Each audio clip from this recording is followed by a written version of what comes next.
Well, looks like it's time for another Halloween countdown. For those of you who don't know, years ago I made a list of the top 5 darkest and happiest games I've ever played. I would not recommend watching it, because for a while it was the video of mine that I was the most ashamed of. Granted, last year a certain other video came along and took that title, but I still don't like top 5 darkest and happiest games. But looking back on it, I still did like the idea of counting down the darkest games I've ever played. And what better time to remake that list than Halloween? Same rules as always apply, one per franchise and only games I've played. Also, I should mention that what game is or isn't dark is entirely subjective. What's a really dark game to you might not be to me, and vice versa. So if a game you think is dark doesn't make the list, that might be why. Or, much more likely, I just haven't played it. And also, I don't go out of my way to play a bunch of dark games, so don't expect to see a bunch of stuff like Silent Hill on here. But anyway, with all that out of the way, let's begin.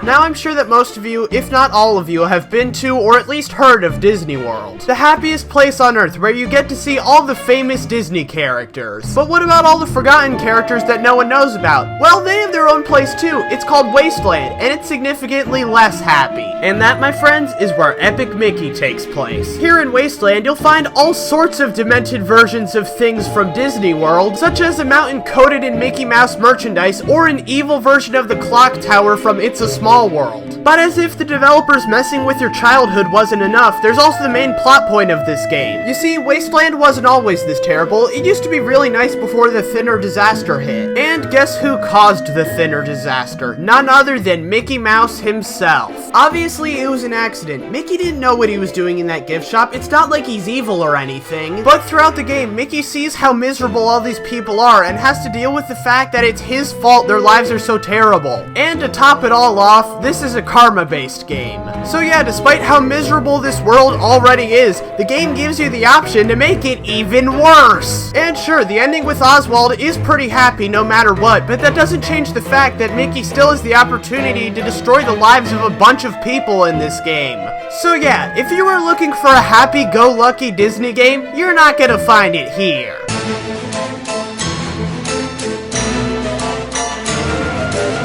Okay, I couldn't make this list in good conscience without putting an Arkham game on it. And I do think that Arkham Asylum is the darkest of the 4. I think describing the premise is the easiest way to explain why this one is the darkest. The main goal of the game is that you have to take back an insane asylum that's been taken over by the craziest guy in the world. Throughout the game, you have stuff like inmates running loose, the Joker doing a bunch of insane messed up things, and Batman having nightmares from Scarecrow's fear toxin. Personally, I felt the creepiest part of the game was the secret audio tapes that showed some fairly disturbing interactions between the patients and the doctors, especially with Zaz's tapes. Now I bet you guys are wondering why this game is so low on the list. Well, here's my explanation. While I fully acknowledge this game is dark, the darkness of the game never really hit me, if that makes any sense. Maybe it's because it's Batman, or maybe it's because of the nature of the game in general, but most of the dark stuff just kind of felt expected. Nothing outside of Zaz's tapes and one of the Titan transformation sequences really got under my skin, and even then, those two things didn't even get under my skin that much. Again, I think it's because a lot of the dark themes in this game just kind of came expected for what kind of game it was. For me at least. Infamous 2 failed to make the cut for this list for the exact same reason.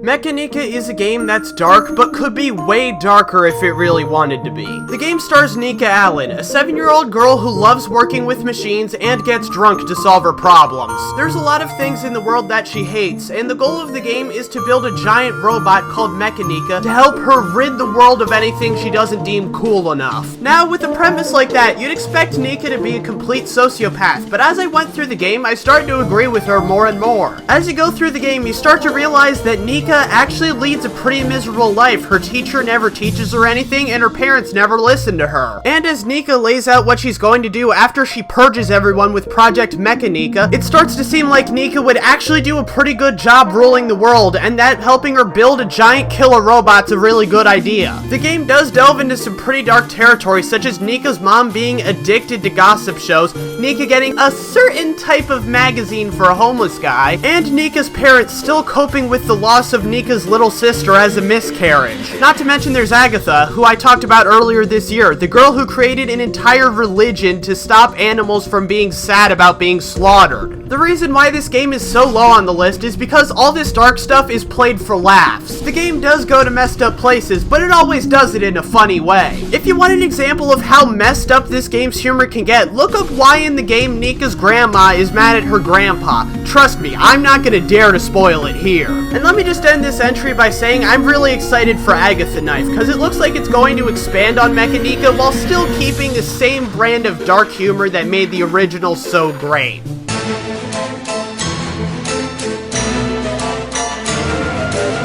You know, all this dark stuff's getting complicated.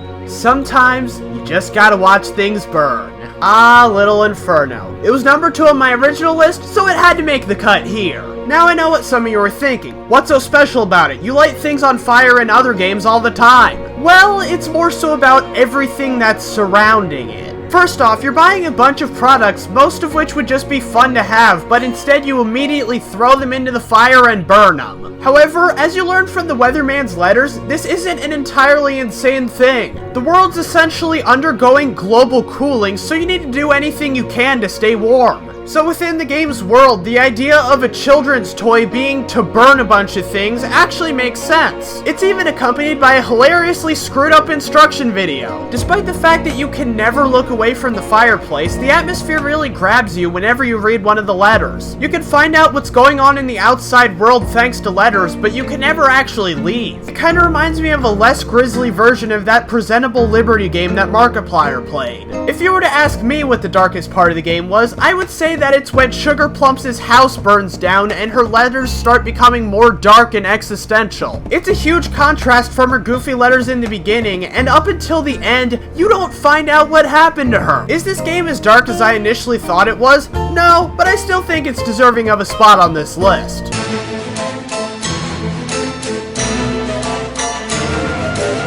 Ah, 60 Seconds, a game about gathering your family and supplies into a bomb shelter and then surviving a nuclear apocalypse. Now I know what you guys are thinking. Video games hand out apocalypses like there's no tomorrow. What makes this game any different? Well, aside from the fact that I haven't played many post-apocalyptic games, I think the biggest difference is who the characters are. You're not some overpowered super badass who can spray 1,000 bullets a second taking out hordes of zombies. Your main characters are just your typical 1950s American family. And the thing is, you're the one who's responsible for their survival. You're the one who rations out the food and water, you're the one who decides which items to save, and you're the one who makes all the decisions. So if you lose an item, or someone goes crazy, or gets sick, or dies, it's all your fault. And while the game is fairly comedic in nature, the dark parts really hit you hard whenever something bad happens, because you know that you're the one who has to deal with it. Not to mention, that moment where too many bad things happen, and you know everything's going to go to crap and you just have to wait for it. But I think the most unsettling part of the game is actually the music.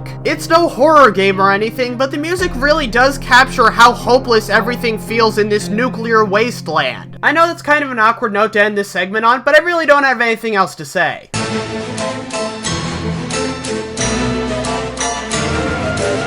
If you've been on the internet for the past couple of months, then maybe, just maybe, you've heard of this game called Undertale. I'm being sarcastic, of course. It's been all over the friggin' place, pretty much unavoidable. But for those of you who still somehow haven't heard of it, let me explain. Undertale is a really funny and charming RPG where the main gimmick is mercy. Basically, in every battle, they give you the option to spare your enemy instead of killing them. They also give you the option to kill the enemies if you want to, but I wouldn't recommend it. The game does not play nicely if you do that. Now, out of all the games on this list, this is the one that's come closest to breaking my play before put rule. Why? Because I've never been crazy enough to go through with the genocide run. But hey, it's still part of a game I've played, so I say it's fair game. Basically, if you decide to go through with the genocide run, which is where you kill every enemy in the game will do everything in its power to make the experience as miserable as possible for you. The first big difference, which should be pretty obvious, is the fact that the game's typical quirky, charming atmosphere is swapped out for being dark and depressing. Now you might think that since you're killing things, it's going to work as a ordinary RPG, but it's not, because by the time you make it out of the ruins, which mind you is the first area of the game, you're one-shotting everything you come across. That is with the exception of Undyne the Undying and Sans, who you only fight in the Genocide run, and they're the two toughest bosses in the game. Also, while I wouldn't know from experience, because like I said, I haven't done the Genocide route, I've heard from other players that it takes hours for you to go out of your way to kill everybody, so it's not some quick, painless task. You're gonna be at it for quite a while. All the while, they give your character a messed up serial killer personality and put you in some pretty screwed up scenarios. Even after he sees all the horrible things you've done, Papyrus still believes there's good in you, but if you want to continue on the Genocide route, you have to kill him even though he's not going to attack you. And later on, if you want to continue down this dark path, you have to attack a defenseless child. Seriously, you even get to the point where Flowey is desperately pleading for mercy, but you kill him anyway. And all the while you're doing the Genocide run, you have to keep in mind that you're the only one who's forcing yourself to do all these horrible things. The game sure as heck isn't. And what's your reward for completing the Genocide route? Simple. Making it impossible for you to get the true pacifist ending ever again. The Genocide route on its own could make the top 2, maybe even number 1. So why is it so low on the list? Simple. It's entirely avoidable. All you have to do is not do the thing that the game specifically tells you on numerous occasions not to do. And outside the Genocide route, the game's hardly dark at all. Sure, you've got things like Omega Flowey and the True Lab, but that's about it.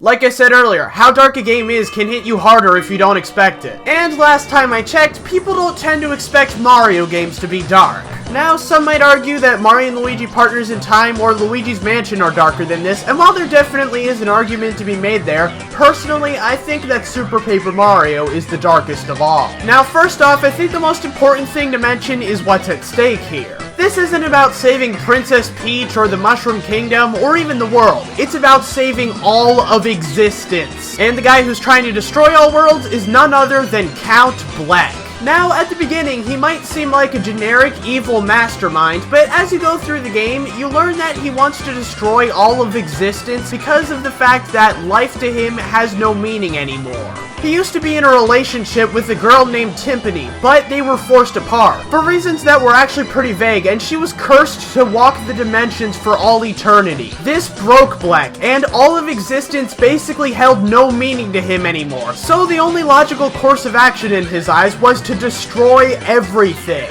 But Count Bleck's backstory isn't the only dark part of this game, trust me. You see, this game takes a lot of cliches that are typical with this kind of game and turns them on their head, but not for any comedic purposes. In most games where the world is at stake, you stop the apocalypse before anything too terrible happens. Here, you're too late to save one in the world, and you see the results of what will happen to everywhere if Count Bleck succeeds. In most Mario games, when you die, you just get a quick game over screen. Here, Dementio actually kills you and sends you to the Mario equivalent of hell.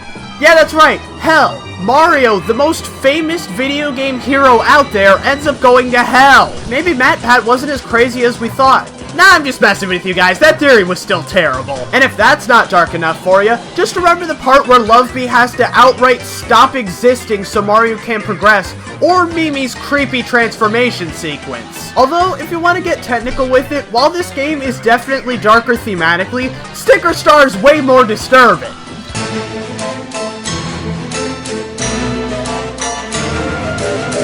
So here we are again at my former number 1, The Cave. By this point, I think it's no secret that I feel I went way overboard when talking about how dark the cave was in my initial list. I made the cave out to be miles darker than it actually was, and that's pretty much the main reason I hate that video so much. However, while I regret the way I talked about the cave, I don't regret putting it on the list or even putting it at number 1. Let's just say I hadn't played this list's top 2 at the time. Well, enough obsessing over past decisions. Let's get into the actual game, shall we? Oh wait, that's right, the whole game's about obsessing over past decisions. Basically, the premise of the game is that 7 people descend deep into a cave in search of what they desire most. And as they descend deeper, each one is forced to relive a certain dark moment from their past. And trust me, these guys have some major skeletons in their closets. From arson, to allowing people to get killed with a nuke, to wiping an entire family line out of existence, to straight up murdering their own parents, these people have done some pretty messed up things. And while you find out about about it through cave paintings, there's also a story level for each character,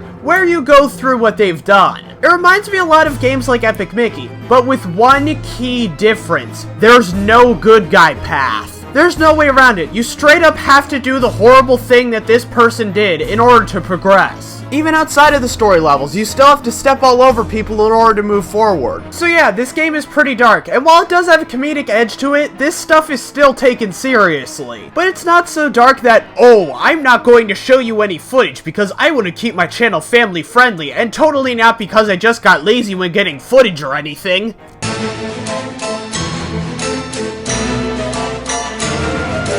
You know, this is one of my lists where I've been debating the order with myself. Heck, even as I'm recording this right now, I don't know what the final order of the entries is going to be. The reason I bring this up is that all throughout making this list, I've never second-guessed the top 2. But anyway, without any further ado, number 2 on the list is BioShock Infinite. If you're wondering why the original isn't on here, it's because I've never played it, although I really would like to at some point. But I think the bigger thing people are going to be asking is about what I had to say about Batman Arkham Asylum. If Batman got docked for me expecting it to be dark, then how come this is at number 2? I think the difference here is what the games focus on. BioShock Infinite puts a lot of time and effort towards getting you immersed in the world around you. Batman Arkham Asylum, as great of a game as it is, really doesn't do that, at least not to the same extent that BioShock Infinite does. So what exactly is there to say about how dark BioShock Infinite is? I think the thing that's really cool about it is how it slowly gets darker as you go along. When you first get to Columbia, it looks like a bright and happy place, but as you go through the game and start to uncover more about Columbia, things just get more and more disturbing. I mean, it starts off looking like a utopia, but then you start to realize that, oh wait, these guys are racist, and Comstock is a theocrat who keeps his daughter locked away in a tower, and then you learn about Jeremiah Fink and how his workers are basically slaves, and how the resistance against Comstock is not really much better than him, and a bunch of other messed up stuff until it peaks at what was number 2 on last year's list. Now I guess the big question here is, what could beat it? Well, if you've been paying attention to my countdowns this year, you might already have the answer.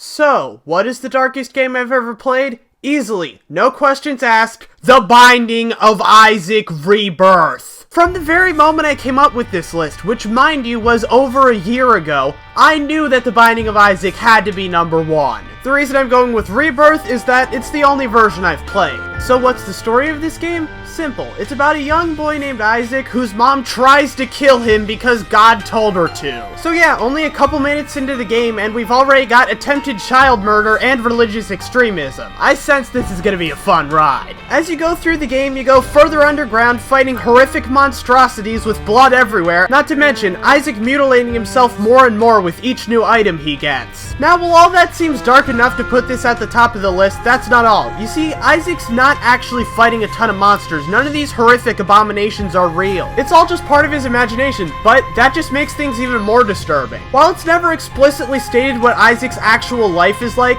it can be inferred pretty easily that it's having some nasty psychological effects on him. Some of the things later in the game involve Isaac killing his mom, going through her womb, and even killing himself. But of course, it's hard to talk about this game without talking about its Christian symbolism. When most games have religious symbolism in it, it's just to make things more interesting and have something nice to have it based off of. Here though, it's clear that things are a lot darker than that. This game has the darkest spin I've ever seen on religion in a video game. It's not just having the villain be a theocratic dictator like Bertrand or Comstock. I mean, you got things like Isaac believing his mom would kill him because God told her to, and Isaac seeing himself as a demon because of some of the stuff he read in the Bible. And without going too far into spoiler territory, let's just say things go from bad to even worse. Overall, this is the darkest game I've ever played, both because of what's on the surface and how things get even more disturbing when you dig deeper. I can't think of anything I've played that would be more deserving of number 1. I am Defoffilizer, and be sure to let me know in the comments what the darkest game you've ever played is. I wonder how many comments I'll get that aren't just Five Nights at Freddy's. Bye!